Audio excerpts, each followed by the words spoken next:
Muy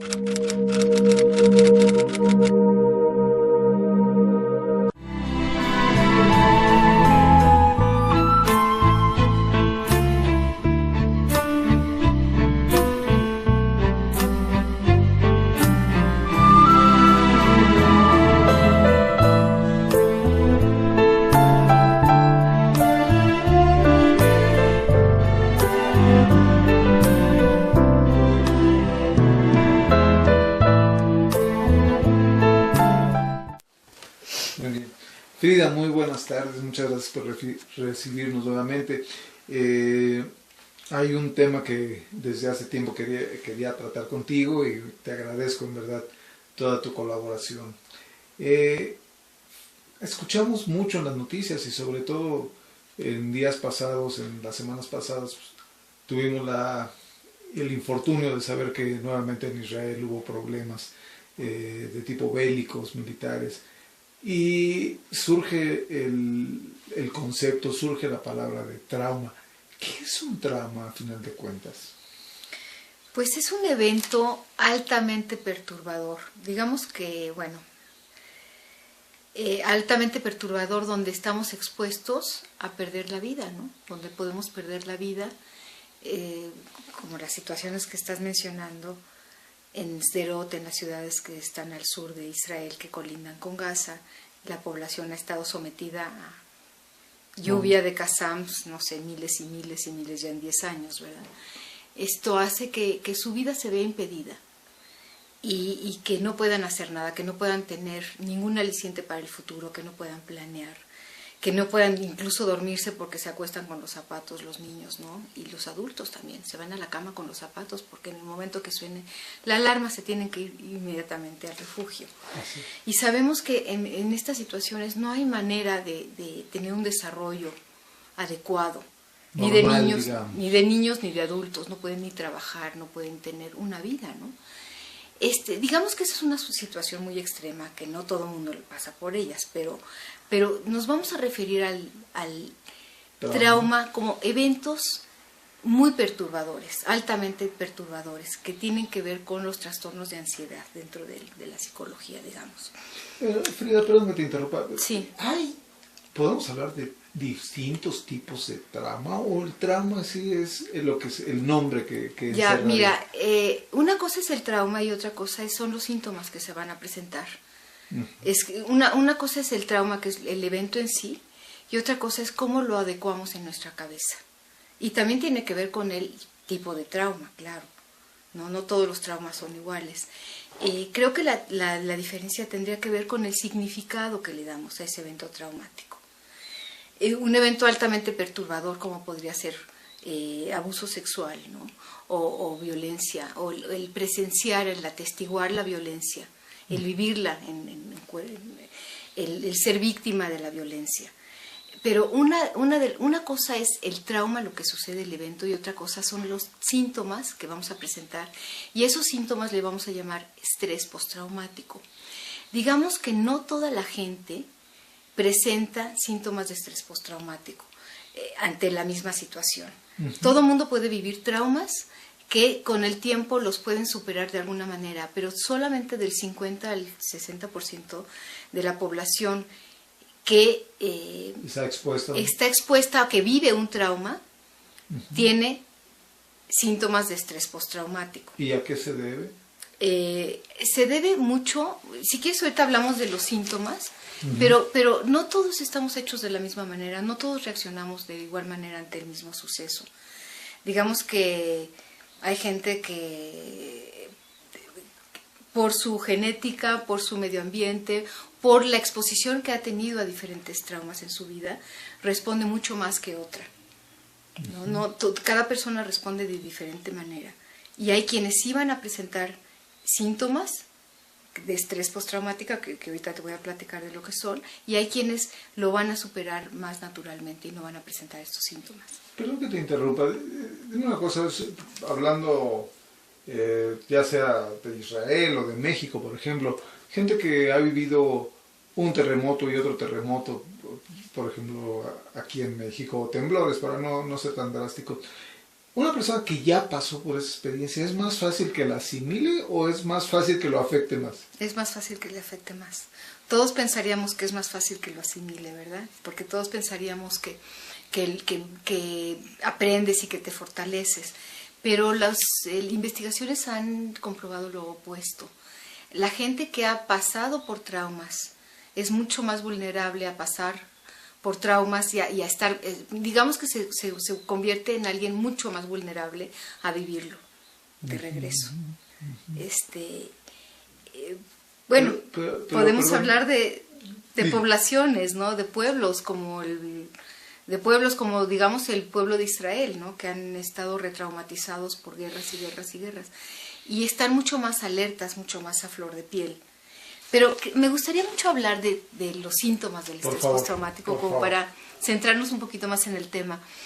La gente que tiene un trauma, que recibe una alta perturbación, o que tiene una gran pérdida, un accidente, un ataque súbito, cosas que no esperaba, ¿no?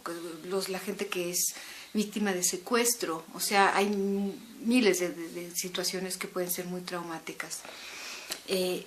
Cuando generan síntomas de estrés postraumático, lo que les sucede es que tienen pesadillas, que tienen recuerdos que no pueden dejar de pensar en el evento, que tienen flashbacks, se llamaría en inglés, que es constantes recuerdos y digamos que sueños diurnos de lo que sucede. Tienen muchos miedos, pueden sentir culpa, vergüenza, ¿no? Si en el caso de abuso, de la violencia. Pueden sentir muchísimos miedos inexplicables, pueden tener conductas de evitación donde no quieren recurrir a los lugares donde sucedieron las situaciones. No sé, alguien que fue secuestrado en la calle y ya no quiere pasar por esa calle, ¿no? O alguien que tiene muchos problemas para dormir también, ¿no? Porque generalmente nosotros reparamos y acomodamos la información del día durante el sueño, específicamente durante la etapa del sueño REM, donde los ojos se mueven rápidamente y ahí es donde procesamos la información del día. Cuando ocurre un trauma y no está procesado, digamos, adecuadamente y la persona no se va a atender y tiene síntomas de estrés postraumático, esta persona no puede dormir. Y el no poder dormir le evita que pueda realmente reparar estos eventos difíciles que han tenido durante los días, ¿no? Durante el día, el evento traumático. Entonces los sueños, las pesadillas, el no poder dormir, y son cosas que si no se trabajan, sí se pueden hacer mucho más fuertes a través del tiempo. Te preguntaría, Frida, una persona que... Estoy pensando un poco en lo que es en México, tal vez de hace algunas décadas, ¿no? Donde la gente, y sobre todo los hombres, como que no se podían dar el lujo de mostrar debilidad. Hoy por hoy, por lo menos el que tú puedas platicar con alguien, ¿es una principio, digamos, de curación o tendría que ir mucho más? La verdad que me encanta tu pregunta, porque creo que de las maneras de no enfrentar el trauma es eso de evitarlo, de no hablar del hecho, el ocultarlo. Claro que la persona lo actúa, ¿no? Si no lo habla, lo que no hablas, lo actúas. Entonces no duermes. Pero bueno, para contestar tu pregunta, me parece muy importante el poder hablar del hecho y el que los hombres y las mujeres podamos sensibilizarnos a las emociones, podamos expresarlo y más que nada que tengamos una red social que nos permita esa contención, ese lugar seguro donde no importa hablar del hecho, donde nos olvidemos de la vergüenza, del miedo, nos sintamos que todos vivimos cosas diferentes, traumáticas y difíciles, y sí el poderlo expresar es una manera de aminorar el trauma.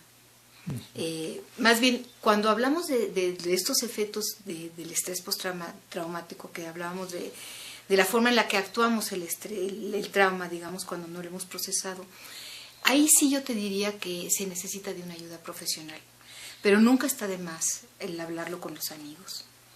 O sea, nunca está de más el platicarlo, ¿no? El reconocer lo que pasó, el hablarlo. Wow. Definitivamente. Muy bien. Continúa, por favor, te interrumpí. Hablábamos de cuáles son los síntomas, ¿no? Así como podemos estar en un estado de alerta constante después de un efecto, de una vivencia traumática difícil, límite, digamos, donde podemos perder la vida, ¿no? Porque esa es la definición del trauma. Un evento muy perturbador donde podemos perder la vida, nuestra vida está en jaque, ¿no? Además hay gente que responde de una manera como si estuviera ocurriendo ese evento constantemente, ¿no? Entonces está alerta, está lista para enfrentar lo que está pasando. Como por ejemplo, los soldados cuando están en combate tienen que estar muy alertas. O ancestralmente los hombres cuando cazaban un animal tenían que estar alertas con la adrenalina a todo lo que daba para poder enfrentar el hecho traumático. Entonces, lo que sucede con el estrés postraumático es que aunque ya no estén en el evento difícil, la gente continúa estando en estado de alerta. Continúan irritables, nerviosos, agresivos, continúan todo el tiempo a expensas de un sobresalto, ¿no? Súbito. Cualquier ruido, cualquier cosa, todo el tiempo están nerviosos.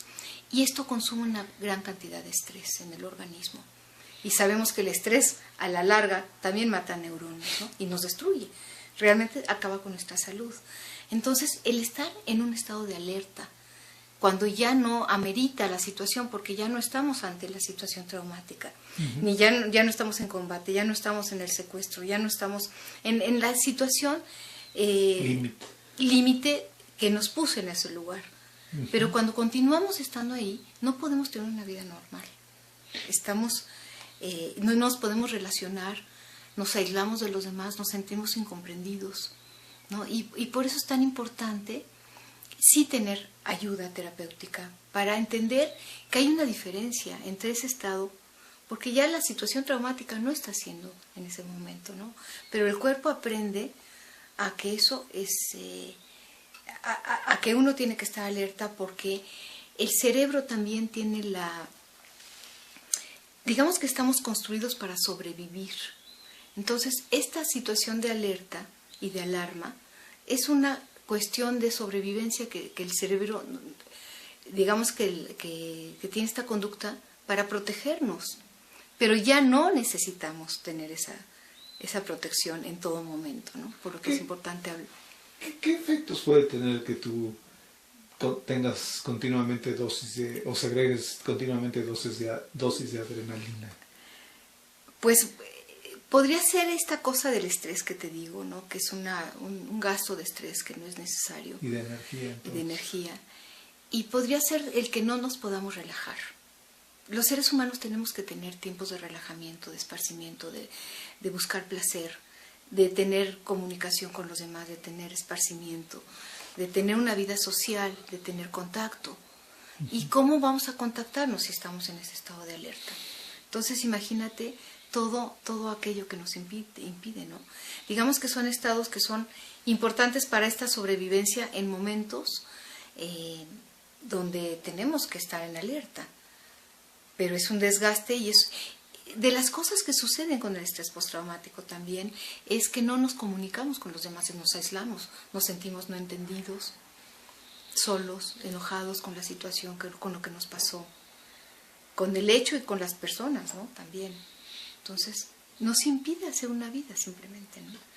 Dime, perdón, termina. Te quería decir otra de las cosas que suceden, además del estado de alerta. Algo muy importante es la conducta de evitación.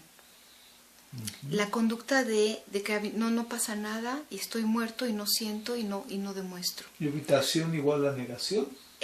No necesariamente, simplemente puede ser... no toco el tema. No toco el tema, no me interesa, no hablo del asunto.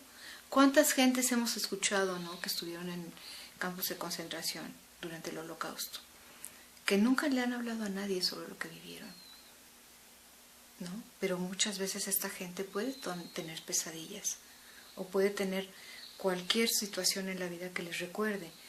No es que por el no hablar de eso se las haya olvidado, no es olvido. Es simplemente una conducta de no expresar emociones, que es, me parece, no sé si peor que la de estar en alerta constante a nivel emocional, a nivel de relación. Digamos que son igualmente nocivas, ¿no?, para el desarrollo de la personalidad, el desarrollo de la convivencia de una persona que ha sufrido un trauma con otras. La conducta esta de no, es evitación y es como estar totalmente apagado, como no tener ninguna respuesta ante nada. ¿Apático? Apático, apagado, cerrado, aislado. Y son como las dos cosas que se dan. ¿Y funciona la gente? No, tampoco funciona bien. Tampoco funciona bien.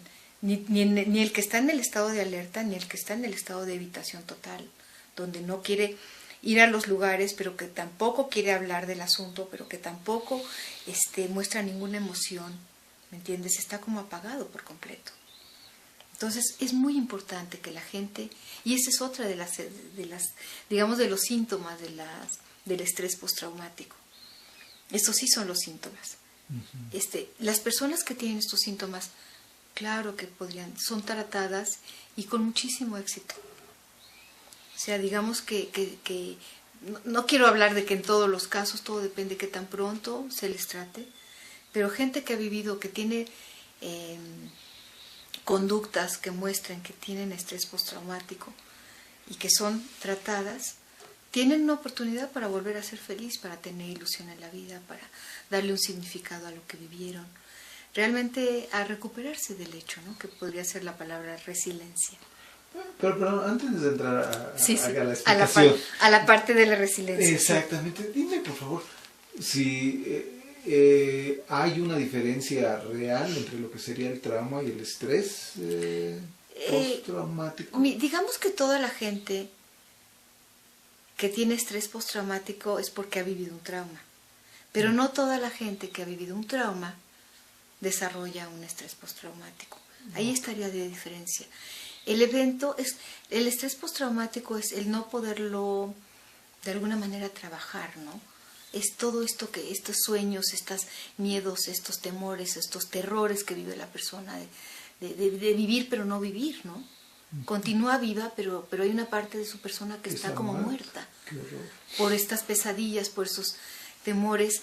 Y te quiero decir, fíjate que no sé si hace rato hablamos un poco de cómo está almacenada la información en el cerebro, como si fuera un dominó, ¿no?, por capas.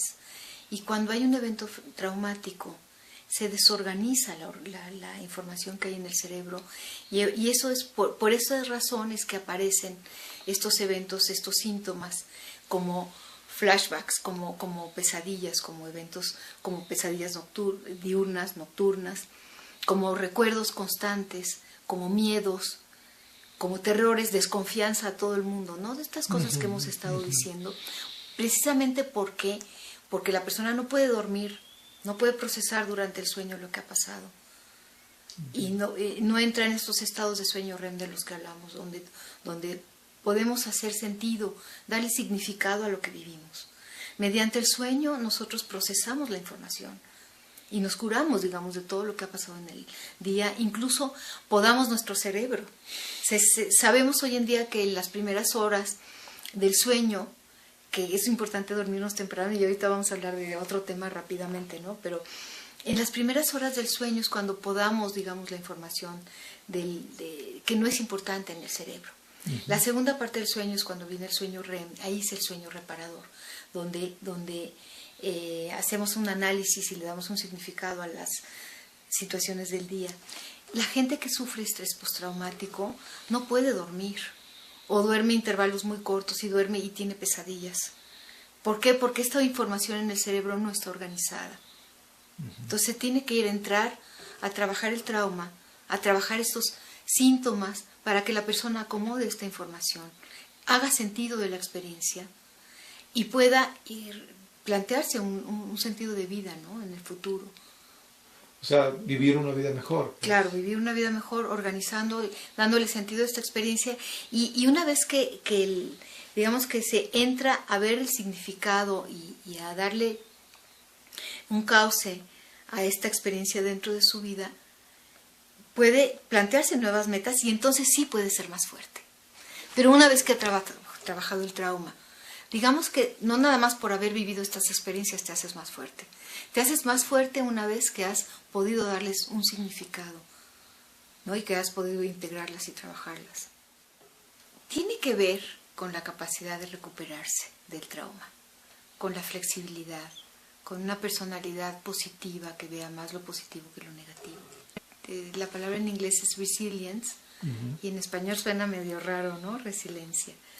Pero realmente es eso, esa capacidad de reincorporarse, de darle significado a lo vivido, de recuperarse. Y no nada más recuperarse, porque la gente resiliente, fíjate que sí utiliza esas experiencias traumáticas como un punto incluso para seguir creciendo. Pero siempre y cuando las elabore, ¿eh? No es de que porque ya me pasó, ya voy a ser resiliente.